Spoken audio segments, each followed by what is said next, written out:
Growing things from seed to a lot of people might seem to be a very long journey. So that creates a lot of weird twisting in the seedling. We won't go as far as removing all that. That's too much, I reckon. And I've seen many people, they wire their trees in the beginning, but they actually got the first step wrong. 7 years, I'm not sure if I've got 7 years left in me, 10. Which is why then you come and buy something like that off me.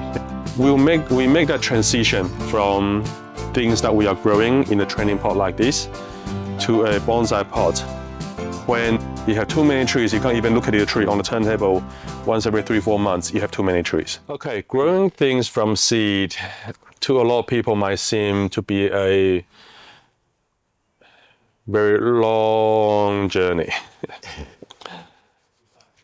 But you'll be surprised how quick things can develop. And I think in my previous videos, I mentioned how when you grow things from young trees, either from little saplings or from a cutting or from seed, you are in control of how the tree is developing.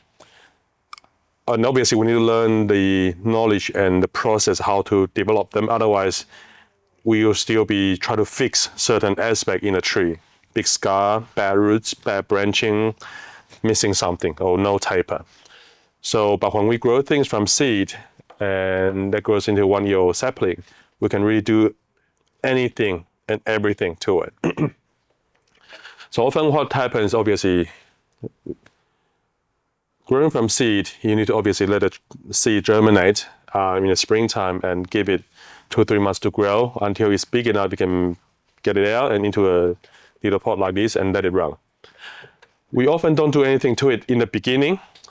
We'll let it get a bit more size, then we begin to do some training of wiring and pruning.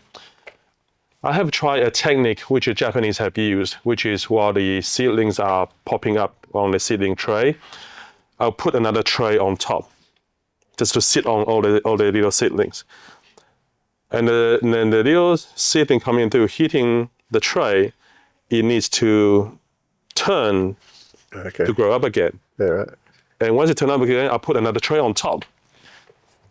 So that creates a lot of weird twisting in the seedling in its attempt to try to grow up.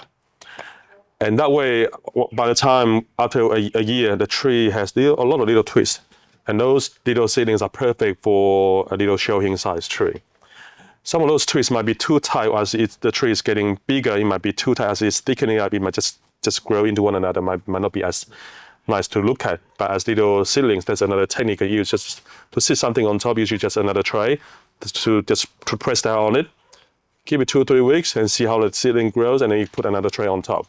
Okay, that's something that Japanese have used, and I have borrowed that, and actually I have achieved quite interesting results from that.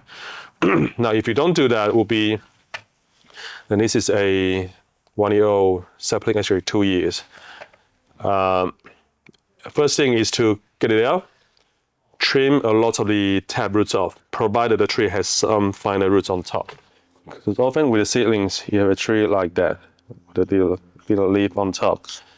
But the roots often have a tap root, and it can have a few small roots there, and that's a soil label. Once the seedling comes out, we'll often remove that tap root straight away, provided the tree has some finer roots on top. All right, and then we'll remove the thing. We won't go as far as removing all that. That's too much, I reckon, to put on the little seedlings. So, but that tap root then comes off, and then we'll pot it out into a tray like this, into a little pot like this, and we just let it run for pretty much for the rest of the year. Okay, so by next year, before the tree wakes up, we then need to decide, okay, what sort of tree do we want to go for? If you want a tree with a straight trunk, form upright, then we will pull the tree out, work on the roots, put it into a bigger pot, let it keep running straight up. Okay, so here you can see now this is the tree that can now be trained and work on as a bigger tree with a straight trunk. However, if we would like to put movement into them, what we need to do is then we need to apply, definitely need to apply wire and start twisting them. Okay, and I've seen many people, they wire their trees in the beginning, but they actually got the first step wrong. That is, whenever we're wiring something, the first move is always push the trunk to one side first. You can see how the trunk is emerging from the ground vertically up. Whereas you can see how this one here, because the tree has movement, make no sense to have the trunk coming out straight like that and begin to turn. But when it's pushed to one side, everything then begin to flow. So often what we do is we wire the trunk, and the first move is to push to one side like that. And then you can begin to bring it back up. Okay, you can begin to do also the movement to it. What we try to avoid is having the movement repeating itself. And what that means is we do not want the movement to go zigzagging left, right, left, right, left, right. It's one of the most boring things. And because of that, it's very artificial because nature is random. Random means nothing is repeating itself. Okay, so what we'll do is we push to one side, down, you can see one movement, another movement. Then bring it back up, back, forth, up. So you can see how the movement is there. Nothing is repeating itself. We do not want it to be left, right, left, right, left, right. So we need it back and forward so that it has three-dimensional movement to it. Sort of like a spiral in some respects. Spiral in some respect, but we don't want it to be spiraling. Okay, so this is where the coil in which you turn it need to be some a bit looser, some a bit tighter. Okay, so this turn is actually quite loose. Then it became a lot tighter. All right, so that's something you can experiment. Once it's a bit odd, then you can maybe loosen some coil, and you can probably some area put a bit tighter in certain area. Definitely up, back and forth, front and back, left and right, up and down. Sometimes what I'll do is I'll bring it down before I bring it up again. Okay, you can try all sorts of different things to it. Just bear in mind, the tighter the movement that you get, the smaller the tree has to be. Meaning that this movement on the tree right now, on this tree in particular, is actually the gap is a lot larger. So this tree can be grown into a lot bigger tree because by the time the trunk thickens 2, 3, 4, 5 times, the movement aren't going to touch one another. Whereas if you have a tree like this,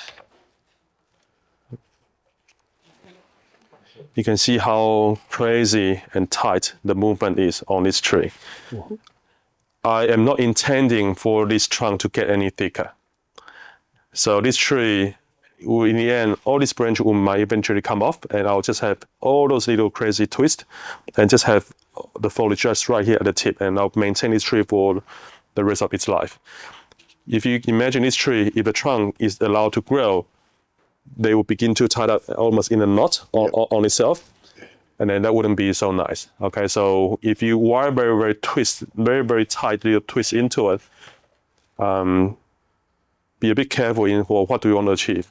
In cases like this, we just maintain it as a smaller tree, not any bigger. Yep. Whereas it's like this, the tree can really run and can be a lot thicker than what it is now. So that would be the step. First here is to work on trimming the taproots, pull it up, and as soon as the trunk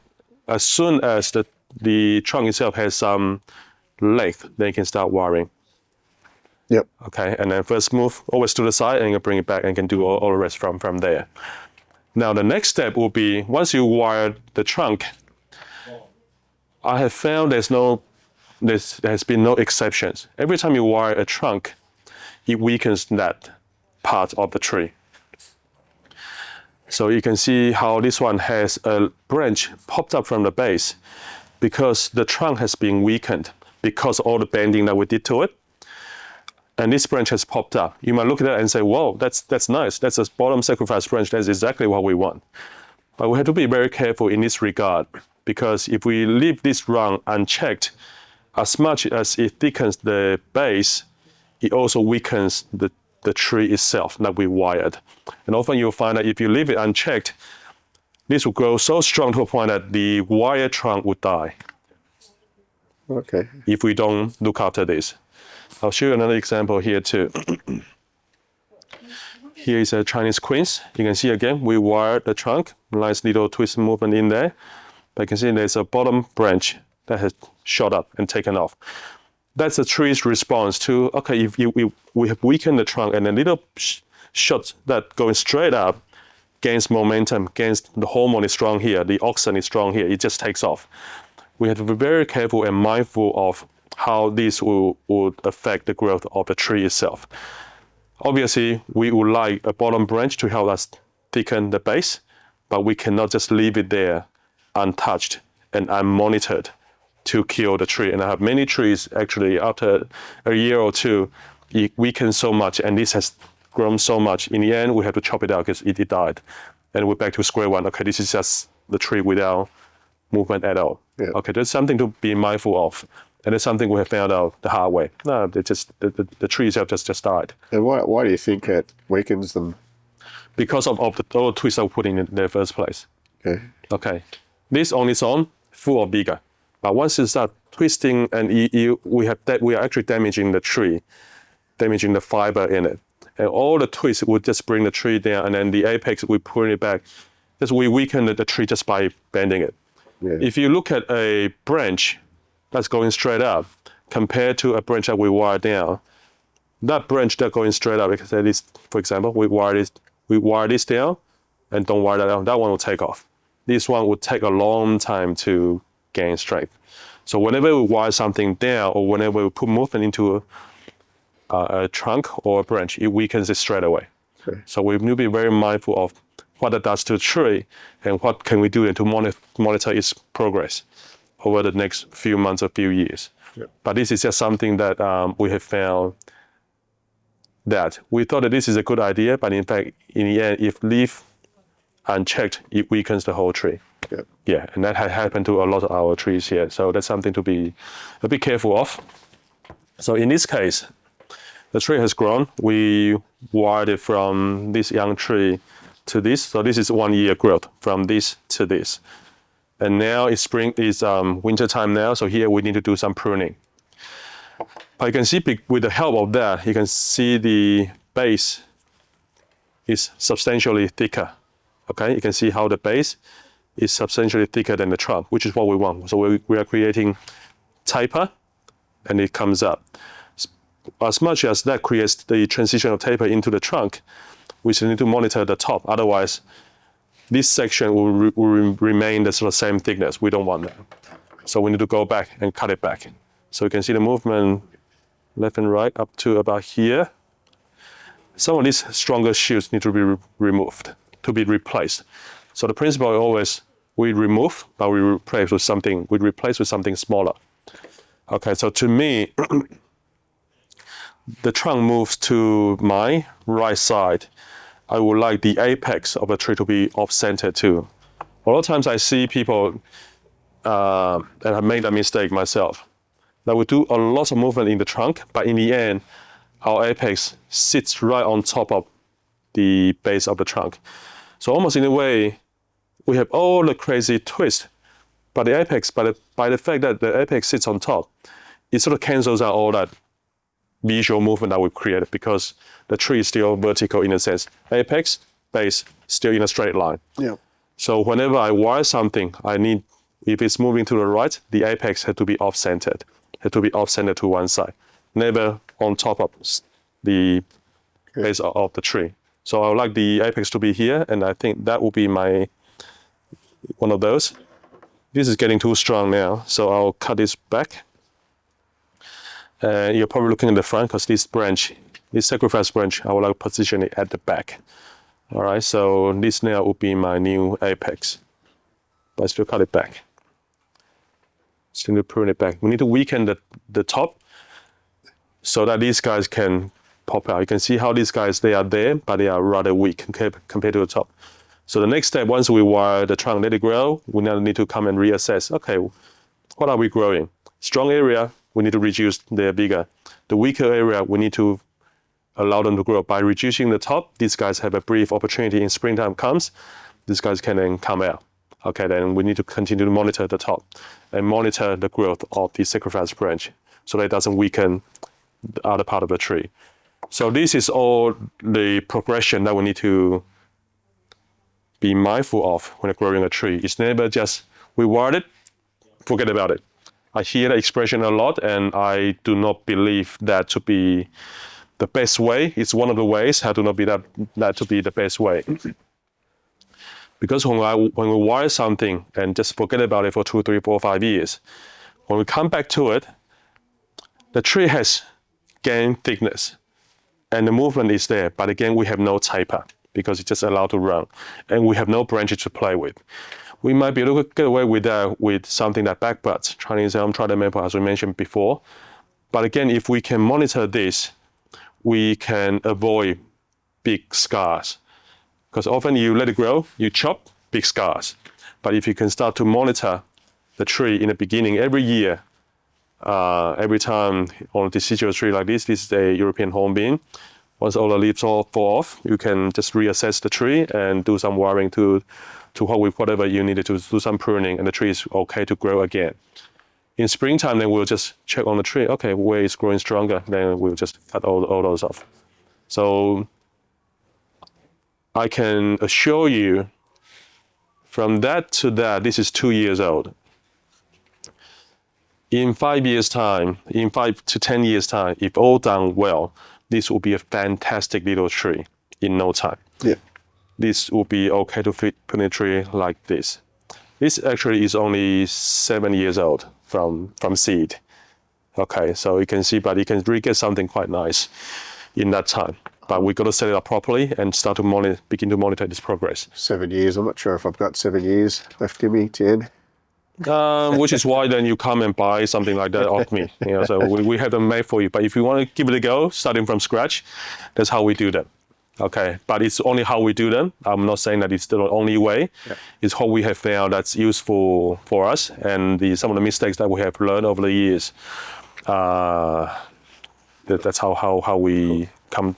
Yeah, how we come to a conclusion. That's the way to grow them. Yeah, and in terms of, I know Aaron would want to get a tree in a nice looking pot as soon as possible. I guess you would leave them in pots quite a long time. Do you want to give us a bit of background on how long you leave them in there? Okay. We make that transition from things that we are growing in a training pot like this to a bonsai pot when the tree is almost, I would say, we're happy with the thickness of the trunk. We're happy with the taper that we have introduced to the trunk, and we're happy with the placement of the branches. So the tree will only be transitioned and moved into a bonsai pot when the tree has all those set up. So all we need to do from that point onwards is the refinement. It's just refining the branching. We don't need any more thickening. We don't need any more height. We are happy with everything that we set up. Then it's just refining all the fine branching. That's when we will transition into a bonsai pot. Because when you put the tree in a bonsai pot too early, this little seedling in a bonsai pot, its growth will slow right down compared to in a training pot like this. Obviously, in a training pot, there's more space. There is more drainage holes down there, so we can feed more, we can water more. So that allows everything to speed up. Whereas in a bonsai pot like this tree only has one drainage hole. So drainage is not as quick, so we cannot feed or water as aggressively as this. Therefore, everything slows right down. Okay, and also in the bonsai pot, we are trimming it all the time, so everything just slows down. So what I often recommend to customers, obviously it's not wrong to put in the bonsai pot because you want it to look nice. But if you can just dedicate just a year or two of the development of the tree in terms of the trunk thickness, taper, position of branching in a pot like this, that would, you are like 2 or 3 years ahead, other than try to grow it in a pot like this. Okay, but each to their own. I'm definitely not saying that don't do it, but it will definitely be a lot slower. And the other question people will ask me is, well, I want to put in a bigger pot to let it grow quicker. That often is not the case, because from my experiences, if you put a tree in an oversized pot, let's say this tree For example, if you put this tree